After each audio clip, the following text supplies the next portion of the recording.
السلام علیکم بینندگان گرامی، برنامه نوبتی اطلاعاتی پیغام منظور شماست.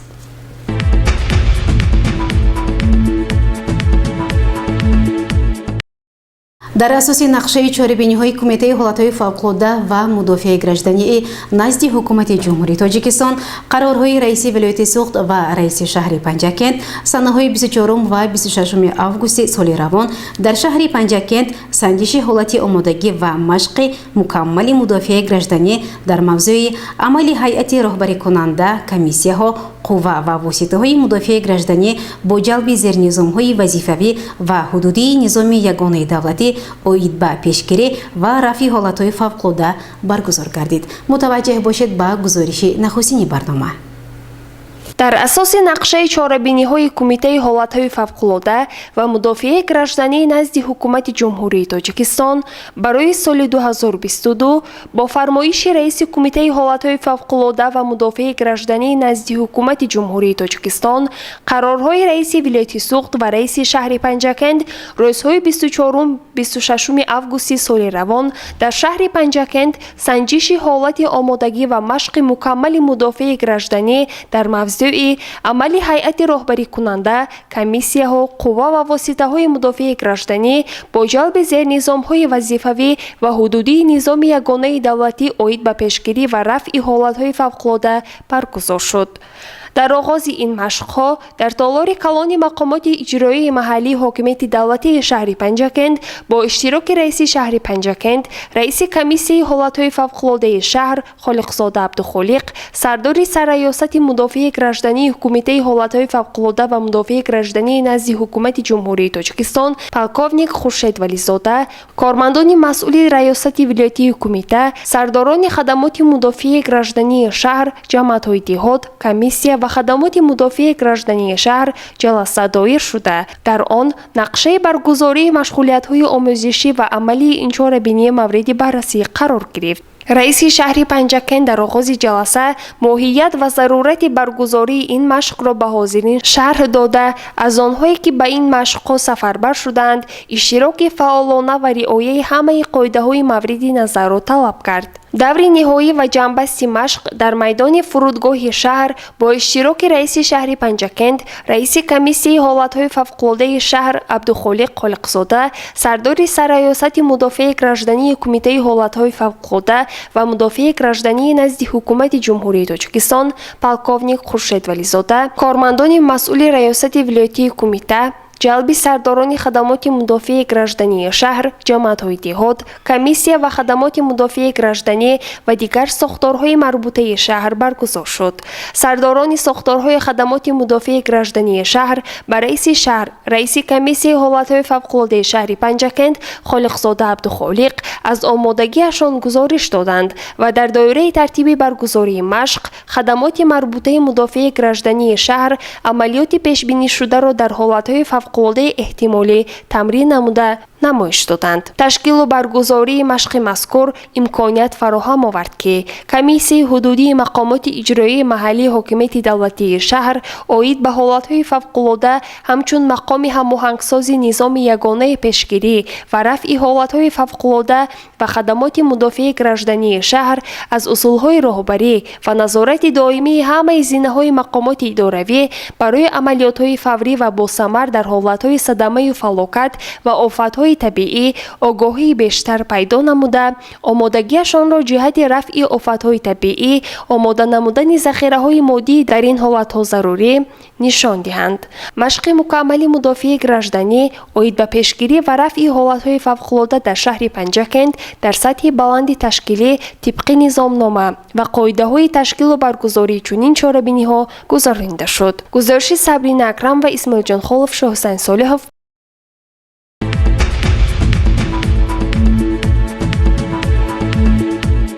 در تالار کاخ فرهنگ شهر پنجکند با اشتراک نماینده مقامات اجرایی حاکمیت دولتی شهر پنجکند، سرمتخصص ریاست معارف ولایت بختیار سرهدف، رئیس شهر پنجکند عبدالخالق خالقزاده و نمایندگان ساحه معارف مشورت آگوستی کارمندان ساحه معارف شهر پنجکند برگزار گردید. дар толори коხи фарҳанги шаҳри Панҷакент машварати августии кормандони соҳаи маорифии шаҳр бо иштироки намояндаи мақомоти иҷроии ҳокимияти давлатии вилояти Суғд, самутахассиси раёсати маорифи вилоят Бахтиёр Сарҳадов, раиси шаҳри Панҷакент Холиқзода Абдухолиқ, сарварон ва омӯзгорони муассисаҳои таълимии миёнаю асосӣ, миёнаи махсус ва олии шаҳр, раисони ҷамоатҳои деҳот баргузор шуд. нахуст иштирокчони машварат аз намоиши ҳунари тарбиятгирандагони муассисаҳои томактабии шаҳр дидан намуданд. аз ҷониби роҳбарияти шаҳр ба як гурӯҳ кӯдакони ятим сару либоси мактабӣ тақдим карда шуд. дар оғози чорабинӣ намояндаи мақомоти иҷроии ҳокимияти давлатии вилояти Суғд Бахтиёр Сарҳадов иштирокчони машваратро бо оғози соли нави таҳсили 2022-2023 табрик намуд. дар идомаи машварат раиси шаҳри Панҷакент Холиқзода Абдухолиқ оид ба натиҷагирӣ аз вазъи фаъолияти кормандони соҳаи маориф дар самти таҳсилоти томактабӣ ва умумии шаҳр дар соли таҳсили 2021-2022 ва вазифаҳо барои соли таҳсили 2022-2023 дар асоси дастуру ҳидоятҳои асосгузори Сулҳу ваҳдати миллӣ Пешвои миллат Президенти Ҷумҳурии Тоҷикистон муҳтарам Эмомалӣ Раҳмон сухан гуфта қайд намуд ки Пешвои муаззами миллат муҳтарам Эмомалӣ Раҳмон маорифро дар сиёсати иҷтимоии ҳукумати мамлакат дар самти меҳварӣ унвон карда, аз рӯзҳои аввали ба истиқлол расидани кишвар барои такмилу таҷдид ва роҳандозии ислоҳоти густурдаи соҳа корҳои азимеро оғоз бахшиданд ва дар тӯли солҳои истиқлол барои таҷдиду пойгоҳи моддӣ техникии соҳа иқдомҳои созанда оғоз шуда, барномаҳои ҳадафноки соҳа роҳандозию мавриди амал қарор гирифтанд. дар ин ҷода бо роҳнамоӣ ва дастуру супоришҳои раиси вилояти Суғд, муовини аввали раиси Маҷлиси Миллии Маҷлиси Олии Ҷумҳурии Тоҷикистон муҳтарам Раҷаббой Аҳмадзода дар вилоят аз ҷумла шаҳри Панҷакент низ корҳои зиёде ба ҷо оварда мешавад. соли таҳсили гузашта раванди таълиму тарбия дар 136 муассисаҳои таълимӣ аз ҷумла 120 муассисаҳои таҳсилоти миёнаи умумӣ, 12 муассисаи таҳсилоти миёнаи умумии асосӣ, 1 гимназия, 2 литсей, 1 мактаби хусусӣ ва 18 муассисаи таҳсилоти томактабӣ дар доираи дастуру ҳидоятҳои Пешвои муаззами миллат ба роҳ монда 67677 нафар хонандаҳо ба таҳсил фаро гирифта, ба онҳо 4929 нафар омӯзгорон таълиму тарбия доданд. иштироки толибилмони муассисаҳои таълимии шаҳру деҳот дар қиёс бо солҳои гузашта дар даври шаҳрии озмунҳои ҷумҳуриявии фурӯғи субҳи доноии китоб аст ва илм фурӯғи маърифат, олимпиадаҳои вилоятии ҷумҳуриявӣ афзуда 23 нафар мактаббачагони шаҳри Панҷакент дар даври ҷумҳуриявии олимпиадаҳои фаннӣ иштирок намуда 21 нафар сазовори нишон ва ҷойҳои ифтихорӣ гардиданд, ки нисбати соли гузашта 12 нафар зиёд мебошанд. ҳамчунин ба ифтихори иқдоми ватандӯстонаи Пешвои муаззами миллат муҳтарам Эмомалӣ Раҳмон тақдими китоби Аллома Бобоҷон Ғафуров «Тоҷикон» ба ҳар оилаи тоҷикистонӣ 15 июли соли равон бо қарори раиси шаҳри Панҷакент озмуни шаҳрии донандаи беҳтарини китоби тоҷикони академик Бобоҷон Ғафуров баргузор шуда, дар он 15 нафар ғолиб дониста шуданд. баробари ин таъкид шуд ки ин дастоварди омӯзгорону хонандагони мо дар муқоиса бо дигар шаҳру навоҳии вилоят ҳанӯз баланд нест ва хонандагони бисёр муассисаҳои таълимӣ дар чунин озмунҳо хеле кам иштирок менамоянд ва шӯъбаи маорифи шаҳр, маркази дарёфт ва рушди истеъдодҳои назди шӯъбаи маориф, сарварон ва омӯзгорони муассисаҳои таълимӣ бояд барои дарёфти хонандагони болаю қад пешбарӣ намудани онҳо ба чунин озмуну олимпиадаҳо тадбирҳои амалӣ андешанд. ҳамчунин таъкид гардид ки натиҷаҳои нахустини қабул ба макотиби олӣ ва миёнаи касбӣ таҳлил шуда қайд гардид ки соли равон 2458 нафар баъди хатми синфи 11 барои қабул ба муассисаҳои олӣ و میانه کسبی به مرکز ملی تستی حجت سپردند. رئیس شهر در ادامه سخنرانی خود تاکید نمود که بنیاد مؤسسه‌های تعلیمی به سبب تناسب افزون شماره خوانندگانی که همساله به صنف یکم قبول کرده میشوند و مؤسسه‌های تحصیلات میانه عمومی را ختم می‌نمایند، من بعد نیز ادامه داده می‌شود. مسئله تجهیزاندن مؤسسه‌های تعلیمی با کامپیوتر و دیگر تجهیزات الکترونی تعلیمی نیز مورد توجه مقامات اجرایی محلی حکومت دولتی شهر قرار داشته، حال مؤسسه‌های تعلیمی با 139 صنفخانه دارای 1170 کامپیوتر، 32 عدد تخته الکترونی، 970 عدد کامراهای نظارتی، 53 کابینet‌های فنی تامین بوده. در 7 ماه سال روان باز 120 عدد کامپیوتر نو دسترس شده. حالا آمادگی به تشکیل باز 26 کابینت فنی ادامه دارد. رئیس شهر وضع فراگیری کودکان سن تا مکتبی را به کودکستان و باغچه‌ها ناکفایه ارزیابی نموده قید نمود که مقامات اجرایی محلی حکومت دولتی شهر برای بهداشت این وضعیت از همه امکانات و ذخیره‌ها کار می‌گیرد تا نشاندادهای برنامه رشد مؤسسه‌های تا مکتبی در جمهوری تاجیکستان برای سال‌های 2020-2025 به اجرا رسند. رئیس شهر در فرجام سخنرانی خویش تاکید نمود که آموزگاران شهر و دهات پنجکند رسالت خود را با مسئولیت بلند کسبی اجرا نموده از ابتدای سال نو تحصیل در ترغیب و تشویق غایه‌های صلح و وحدت، دستاوردهای استقلال دولتی سهم بیشتر می‌گذارند. در ادامه مشورت به یک گروه آموزگاران فعال شهادتنامه عنوان اعلاچی معارف و علم جمهوری تاجیکستان، سپاسنامه‌های وزارت معارف و علم، رئیس ولایت سوخت و شهر پنجکند تقدیم کرده شد. در فرجام مشورت برنامه کنسرتی هنرمندان بخش فرهنگی شهر پنجکند خاطری حاضرین را بالیده گردانید. وطنی جان و پیش همیشه و پیش، ملکی جانان و پیش همیشه و پیش، سخنی پیش و رهنمای ما تاجیکستان و پیش همیشه و پیش.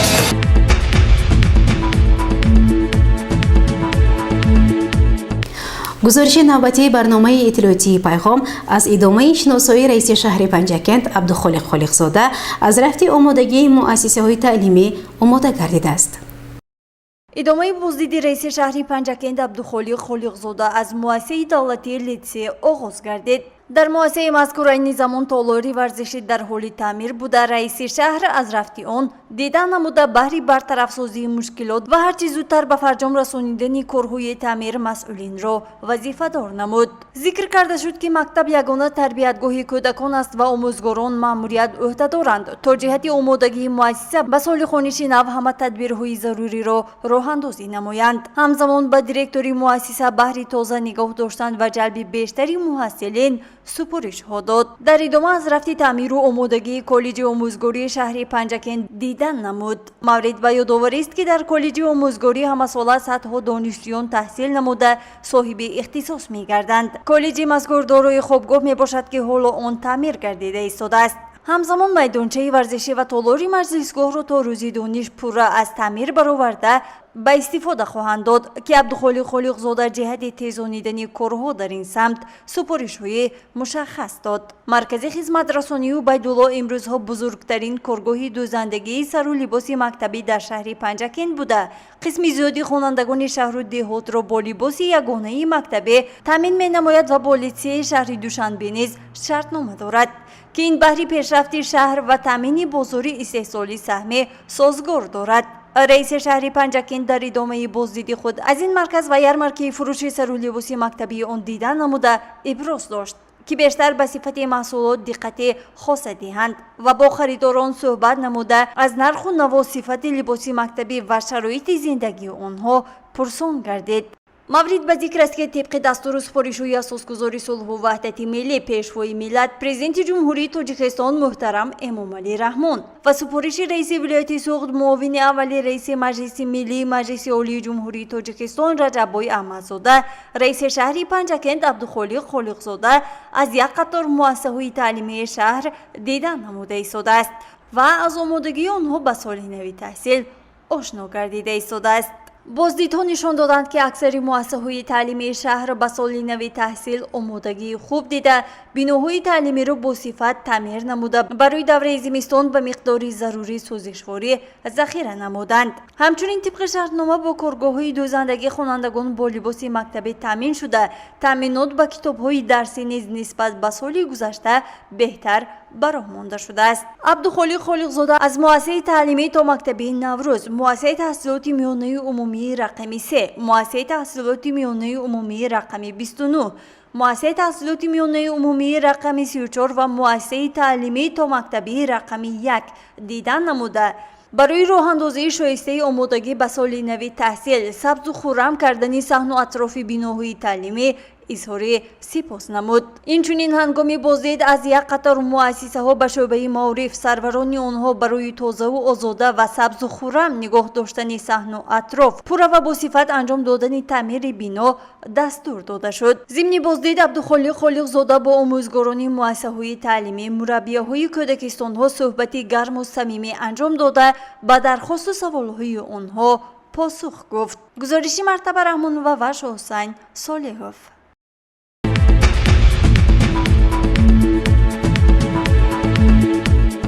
ادامه برنامه اطلاعاتی پیام. در اداره گمرک شهر پنجکند مشغولیت نقشه‌ای با اشتراک هیئت کارمندان در موضوع نقش اساسگذاری صلح و وحدت ملی پیشوای ملت، پرزیدنت جمهوری تاجیکستان محترم امامعلی رحمان در تحکیم استقلال دولتی دایر کردید. متوجه باشید به گزارش خبرنگاران ما. در اداره گمرک شهر پنجکند مشغولیت نقشه‌ای با اشتراک هیئت کارمندان در موضوع نقش اساسگذاری صلح و وحدت ملی پیشوای ملت، پرزیدنت جمهوری تاجیکستان محترم امامعلی رحمان در تحکیم استقلال دولتی برگزار گردید. معاون سردار گمرک در شهر پنجکند подполковник خدمات گمرک مومنوف عبدالوکیل در ابتدا ذکر کرد که استقلال دولتی در حیات سیاسی و اجتماعی وطنمان تاجیکستان یک رویداد مهم تاریخی و دستاورد نادر میباشد که کشور ما را در عرصه بین المللی همچون دولتی مستقل معرفی مینماید.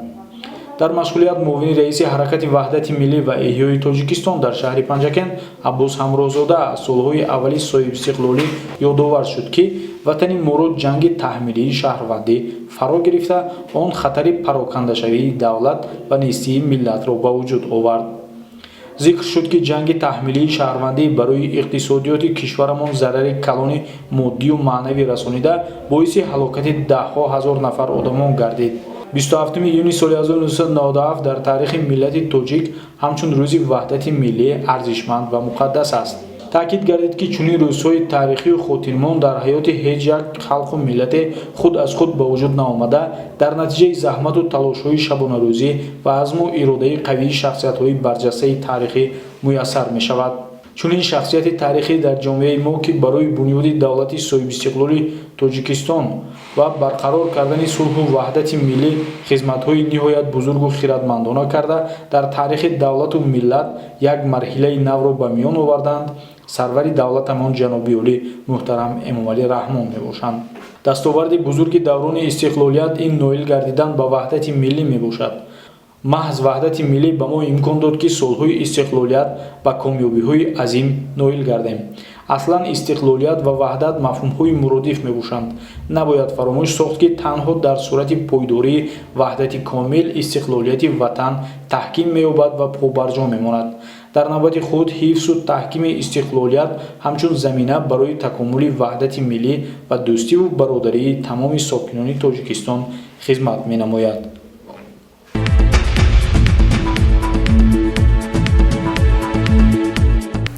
بینندگان گرامی، حالا باشد به یک اعلان توجه نمایید.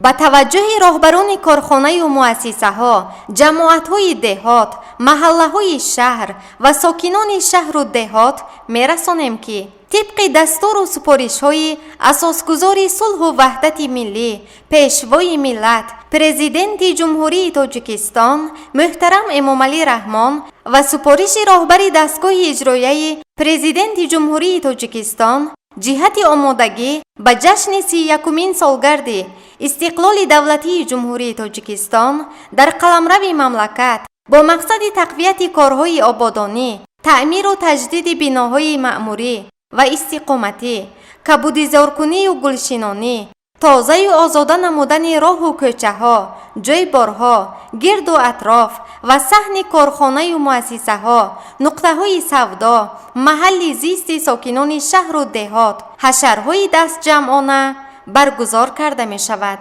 ба роҳбарони ҳамаи корхонаҳо, ташкилоту муассисаҳо новобаста ба шакли моликият сокинони шаҳру деҳот дастур дода мешавад ки рӯзҳои шанбеи 27 август ва 3 сентябри соли 2022 дастҷамъона ба ҳашар баромада дар тозаю озода намудани маҳалли кор ва зист, роҳу кӯчаҳо, саҳну атрофи коргоҳу истиқоматгоҳҳо фаъолона иштирок намоянд ва мо ҷашни бузурги истиқлоли давлатии ҷумҳурии Тоҷикистонро дар муҳити оростаю пероста истиқбол гирем.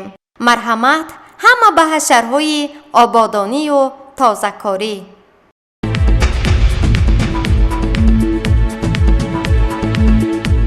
тамошобиёни азиз, дар ҳамҷо барномаи иттилоотии пайғом ба поён мерасад. барои ҳарики шумо дар рӯзҳои истироҳатӣ хушу бо фароғатро хоҳонем. хайр, то барномаҳои навбатӣ шоду пирӯз бошед.